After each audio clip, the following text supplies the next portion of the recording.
श्रवण सुनो तिनकी कथा।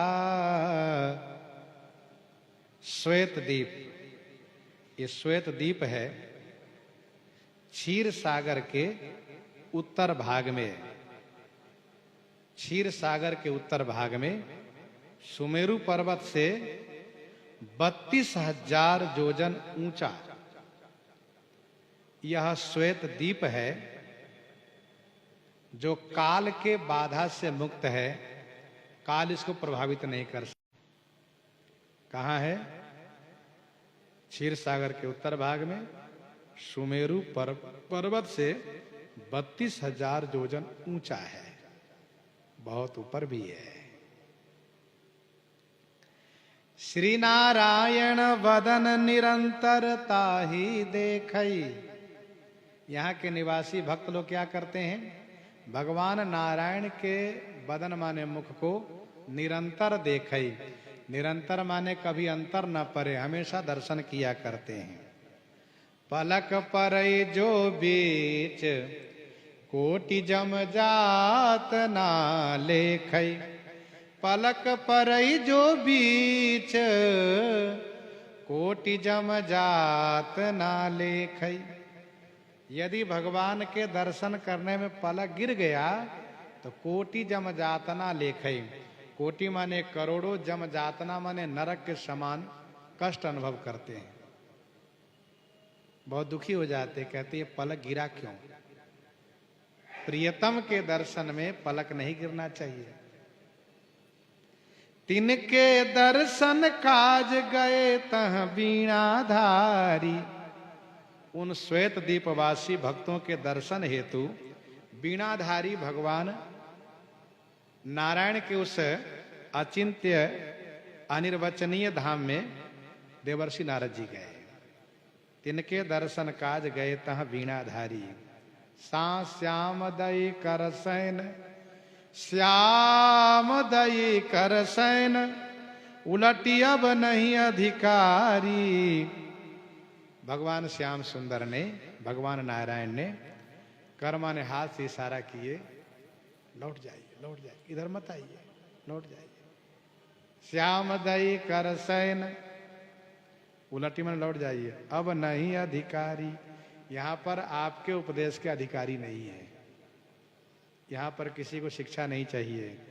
अच्छा, देवर्षि नारद जी को शिक्षा देने का एक चस्का सा लगा हुआ है, और खास करके उनको जो भगवान के विशेष भक्त बनते हो, नारद जी चाहते हैं कि हम इनको उपदेश करें। ठाकुर जी समझ गए भगवान नारायण कि उपदेश करने आ रहे हैं। ठाकुर जी ने इशारा किया कि आप दर्शन कर लिए ना, अब आप चले जाइए, लौट जाइए। शिक्षा का अधिकारी कोई नहीं है। नारायण आख्यान दृढ़ तह प्रसंग नाहिन तथा। नारायण आख्यान दृढ़, भगवान नारायण के आख्यान माने कथा में, दृढ़ माने सुदृढ़ रहने वाले। तह प्रसंग नाहिन तथा, तह माने वहां दूसरे कोई और प्रसंग नहीं है, कोई बात नहीं होती है। भगवान का दर्शन, भगवान की कथा, इसी में सब मग्न रहते हैं। श्वेत दीप में दास जे श्रवण सुनो तिनकी कथा।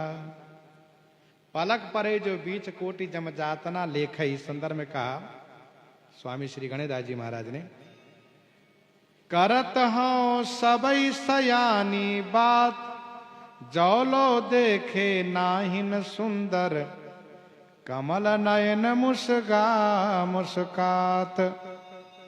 सब चतुराई बिसरी जात है, खान पान की बात, बिन देखे छिन कलन परत है, पल भरी कलप बिहात।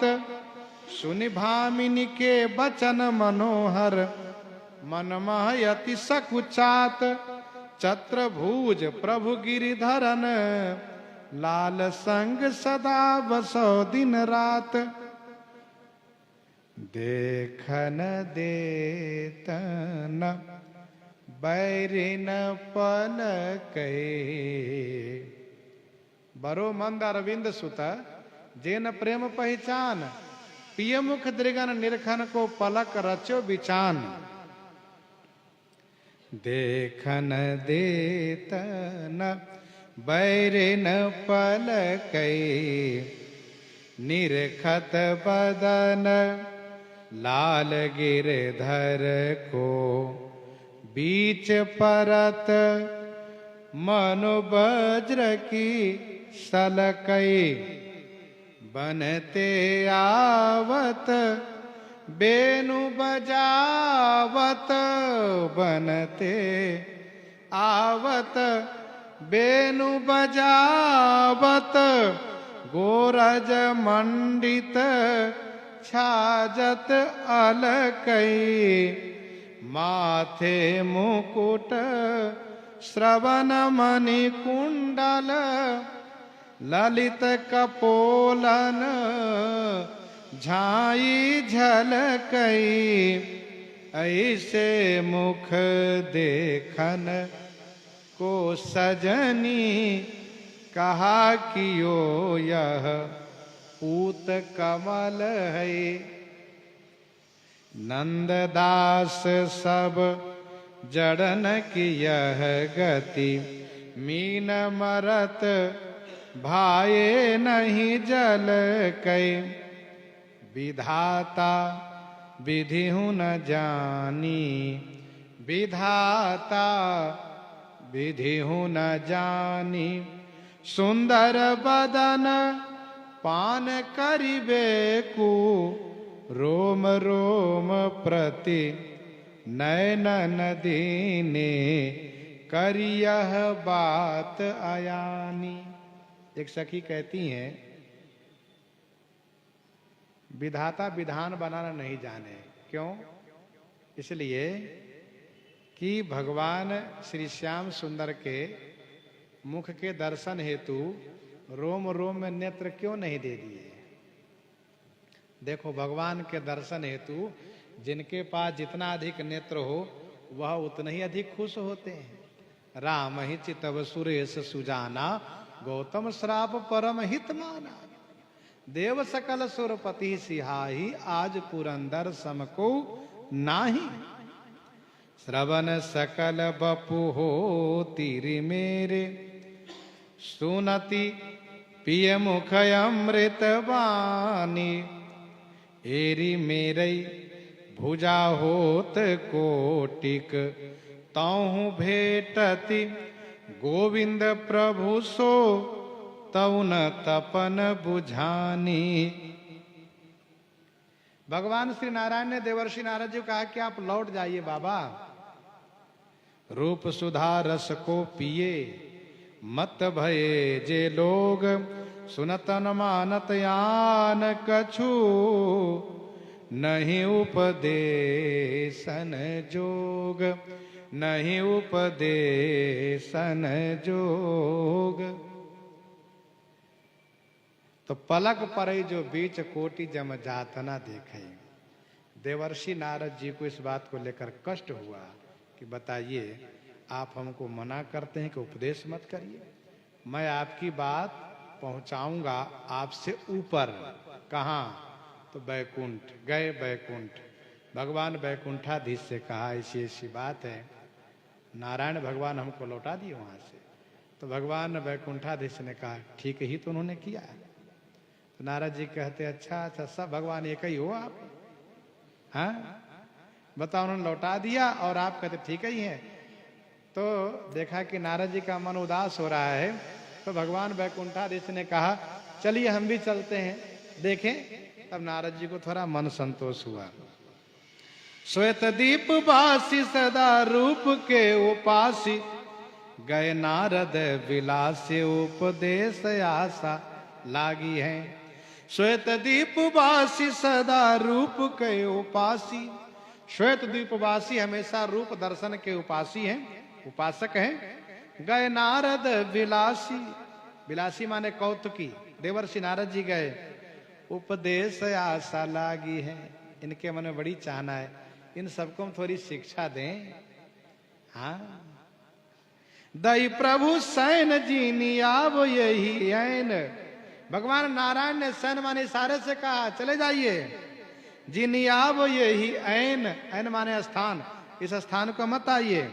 दृग देख सदा चैन मति गति अनुरागी है। दृग माने दृष्टि से हमेशा सदा हमेशा रूप को देखते हैं, मति गति अनुरागी है। मेरे दर्शन में ही इनको चैन है और इनकी मति गति अनुरागी माने अनुरक्त है मुझ में। फिर दुख पाई जाई कही श्री वैकुंठनाथ। दुख पा करके देवर्षि नारद लौटे हैं और देवर्षि नारद जी लौट करके जाकर के वैकुंठाधीश से शिकायत की है, साथ लिए चल लखो भक्ति अंग पागी है।